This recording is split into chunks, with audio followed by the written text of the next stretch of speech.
গণপতে নমঃ। হ্রিম হ্রিম শ্রীম শ্রীম লক্ষ্মী বাসুদেবায় নমঃ। আপনাদের সবাইকে আপনাদেরই পরিবার ভাগ্যালাপী সাদর অভ্যর্থনা।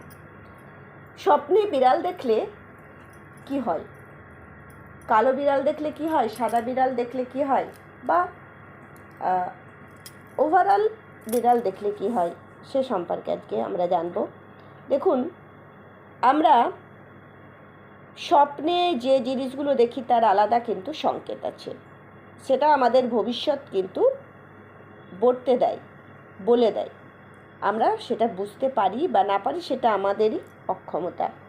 স্বপ্নে যদি আপনি বিড়াল দেখেন তাহলে জানবেন ভবিষ্যতে বড় লোকসান হতে পারে। সে যে কোনোভাবে হতে পারে, সামাজিক লোকসান, সামাজিক, অর্থনৈতিক, রাজনৈতিক, পারিবারিক, অর্থনৈতিক, ব্যক্তিগত, যে কোনো লোকসান, যে কোনো লস আপনার হতে পারে।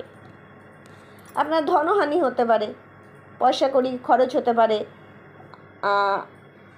অযথা খরচ হতে পারে, কেউ ধার নিয়ে শোধ দিল না, খরচ বাড়তে পারে, আপনার পরিবারে কার শরীর খারাপ হতে পারে, বা আপনার নিজেরও শরীর খারাপ হতে পারে।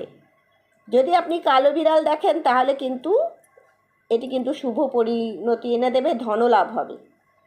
কিন্তু কালো বিড়াল আপনাকে আক্রমণ করছে, যদি আপনি এটা দেখেন জানবেন এটা অশুভ সংকেত।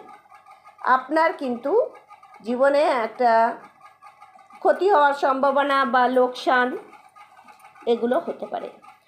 স্বপ্নে যদি আপনি সাদা বিড়াল দেখেন তাহলে কিন্তু আপনার